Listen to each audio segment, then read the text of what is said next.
it was a major victory. The Modi government does not relent to public pressure. This is only the second ministerial resignation due to public pressure in 12 years of government and the first of a cabinet minister. So it's a big deal. Conflicts of Interest, brought to you by ACLED.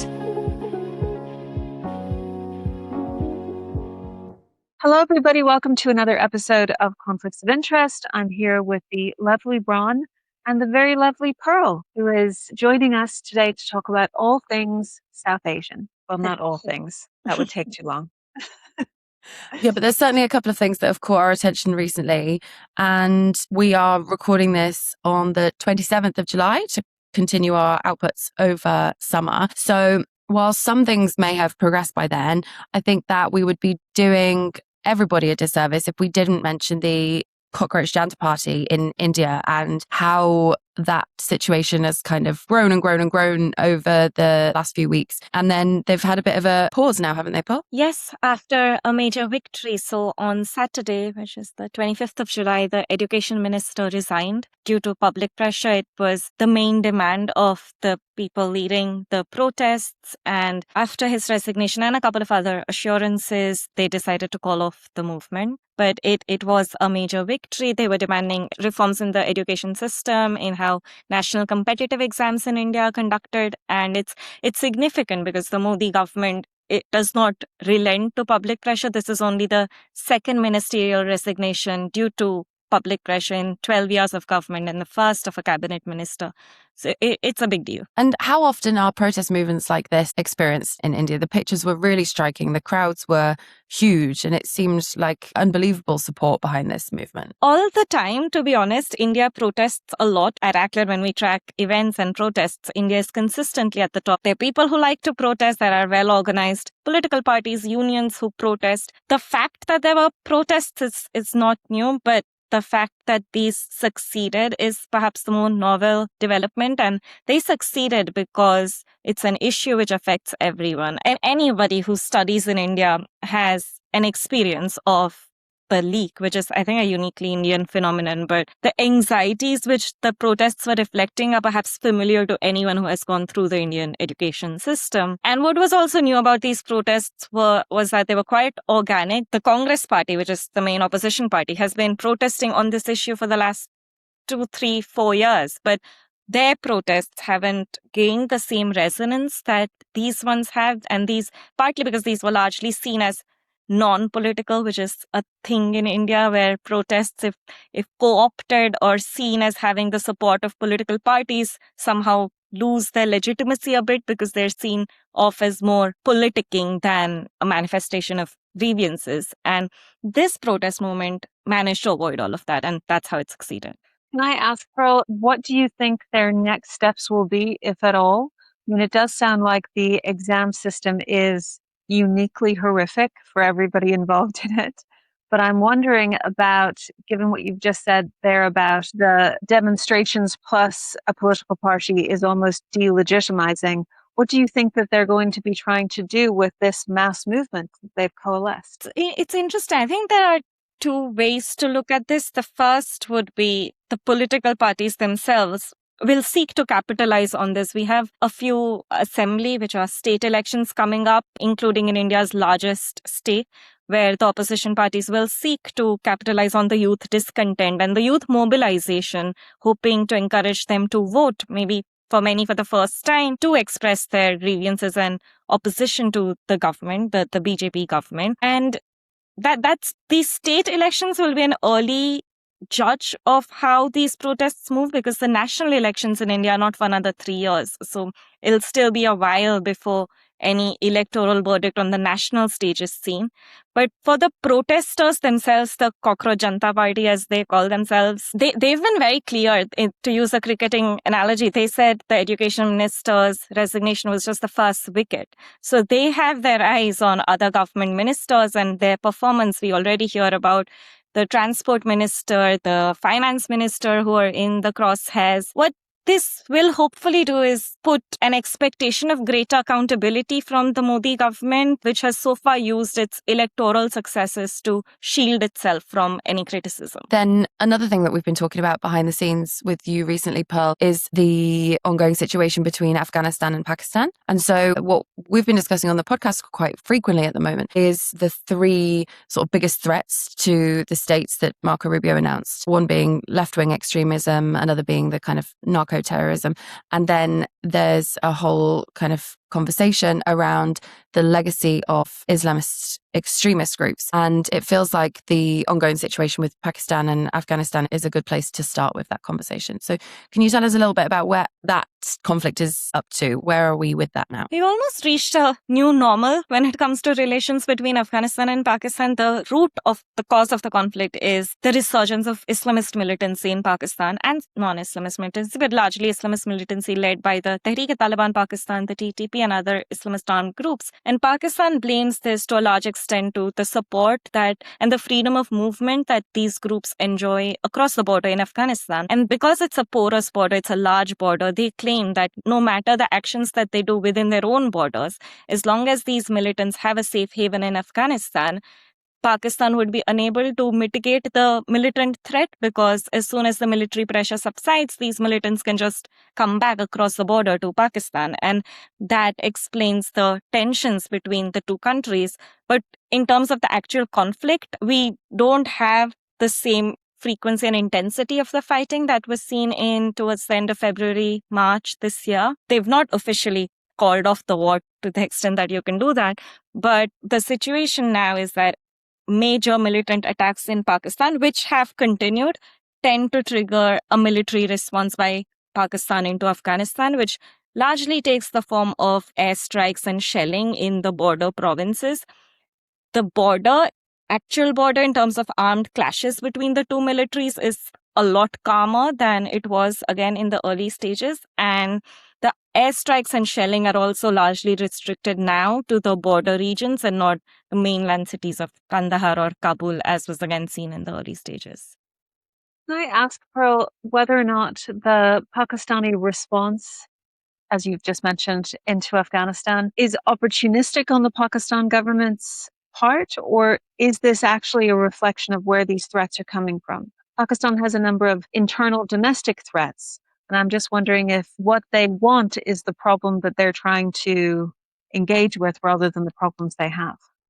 Absolutely. It's the easier option almost to strike Afghanistan, because it allows them to not do the difficult choices internally, whether that's a sustained military operation in the border provinces, which is very unpopular among the locals, or looking at mending the divisions politically within the provincial governments in these provinces and the national government and the military, who are at loggerheads when it comes to the right approach, or even going further, political engagement on the grievances of the affected populations. So definitely, there is an element of opportunism in the Pakistani response, but the threat is also real. Can I come back to some of those ideas and applying them to India, which is that the Modi government has its own structure of authority that they also don't want to upset. Clearly, if this is the second minister only, you'll have to remind us who the first minister was and why they left. But the problems for young people in India are amassing, right? So I'm curious as to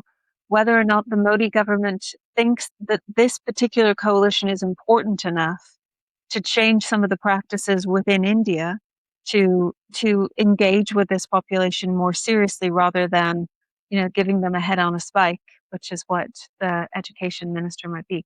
And, even just changing those exams or changing a lot of the processes that people have become used to. No, I think they will have to contend with this. Many of the protesters who were there said they were BJP voters themselves, or that they hadn't told their parents because their parents were BJP supporters. So the people protesting over the last week are not your usual suspects, and the BJP government wants them back. How it will try to get them back is up for question. Whether it will be a genuine change in action or repression remains to be seen. I mean, in the past, the government has quite successfully discredited protest movements which were genuine and legitimate, and that has worked, saying that they were foreign-sponsored or peddling a Western agenda, or calling them anti-national, which is the easiest slur in India, that anytime you criticize the Modi government, you are anti-national.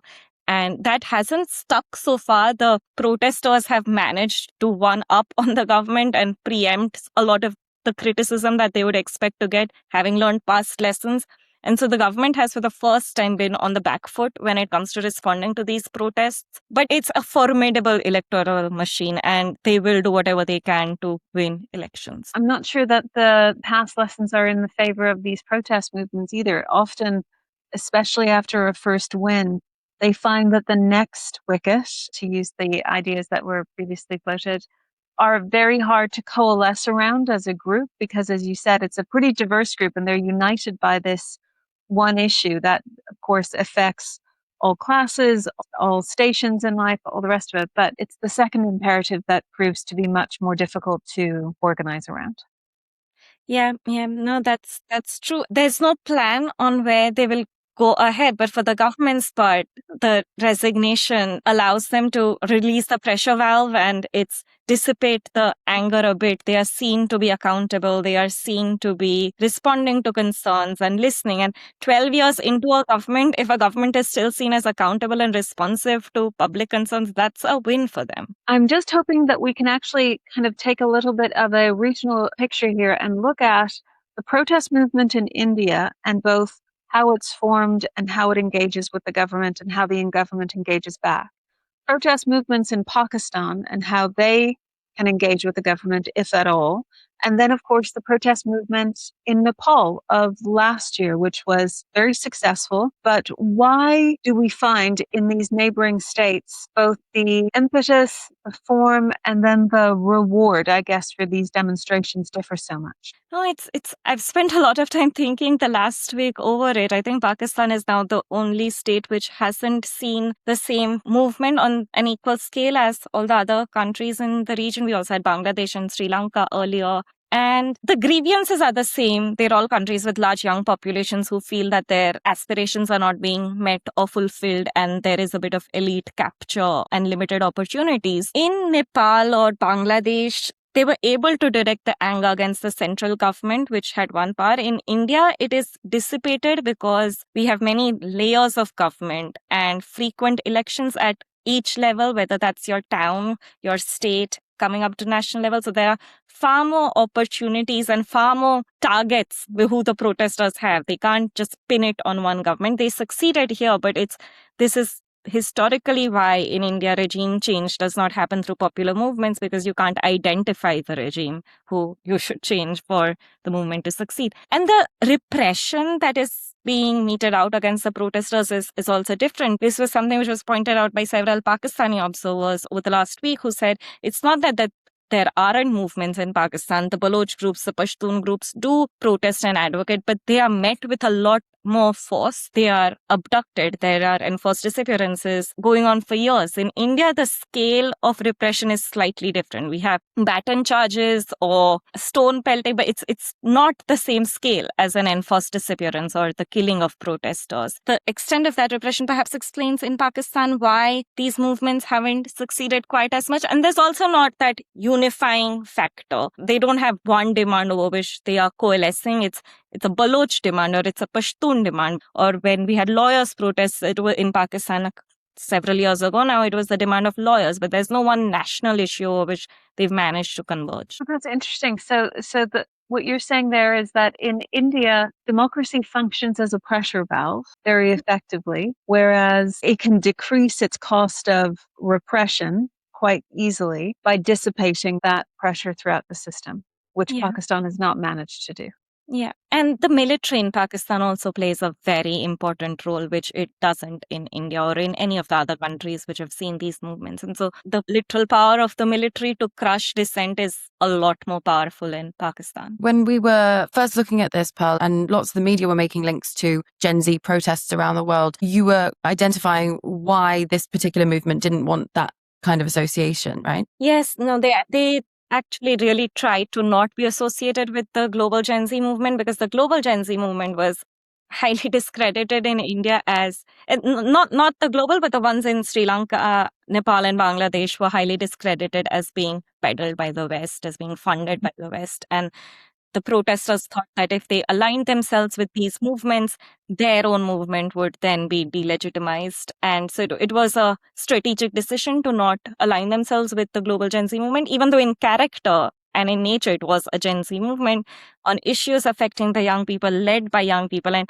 the protests were on Instagram as much as they were on the streets. It was very much a Gen Z movement in character. But what is similar with the other movements is that the protests in India escalated last Monday after the police cracked down on the protests. And that's something we've seen in Bangladesh, we've seen in Nepal. They all start off peacefully, and then the moment the government cracks down on the protesters, the movement goes up a notch, because it's then not only about the initial issue, it's also about repression, accountability, freedom of speech. And all these movements have taken on a democratic ethos in what they're perpetrating. They're very steadfast that this is about protecting democracy. It's not just about an issue. I think you've made an excellent argument here for democracy, Pro. Well, thank you very much. We will certainly keep our eyes out because, of course, India and Pakistan are the remaining areas that have not fallen prey to these movements across South Asia. And it sounds like they are on different tracks. So I was also hoping we could pick up today on the link with Balochistan. I know that's a space that you've been doing lots of work recently, and the impact that the Afghan and Pakistan conflict is having directly on that group. Yeah, so this has happened in tandem, the rise in Baloch separatist activity and the rise in TTP militancy. And both sort of started in around 2021 when the Afghan Taliban took over. And the argument is the same, that even the Baloch groups have safe haven and there's more freedom of movement. It's not as much of an issue in Balochistan as in Khyber Pakhtunkhwa, where the TTP is active, because Balochistan itself is a rather large province. And so the freedom of movement is there within Pakistan. They don't need to escape to Afghanistan or Iran, which it borders, to get that freedom of movement. The Baloch separatists have got weapons, which is well documented. They've got weapons left behind by the NATO forces when they left Afghanistan, and that's contributed to the resurgence, alongside Pakistan's same old political approach of repress, not listening to the grievances of the people in Balochistan through political. The provincial elections in Balochistan were not believed to be free and fair, and the party who formed the government is a national level party. None of the provincial parties took power, and Pakistan's also jailed several of the leading activists who were leading protest movements against enforced disappearances in Balochistan. And so the impression is that this is not a government which is willing to listen or with whom we can engage peacefully. And so what we've seen in the militancy is that a lot of the support is now coming from the middle classes and the professionals, rather than the old tribal or feudal lords who used to run the insurgency in its previous iterations. Well, that's so interesting. We should come back to Balochistan because it sounds like it is quite a flexible modern movement for that reason in its approach. You've been listening to Conflicts of Interest with Professor Clionadh Raleigh, brought to you by ACLED, the world's leading source of political violence and protest data. Subscribe so you never miss an episode, and follow us on social media for updates in the meantime.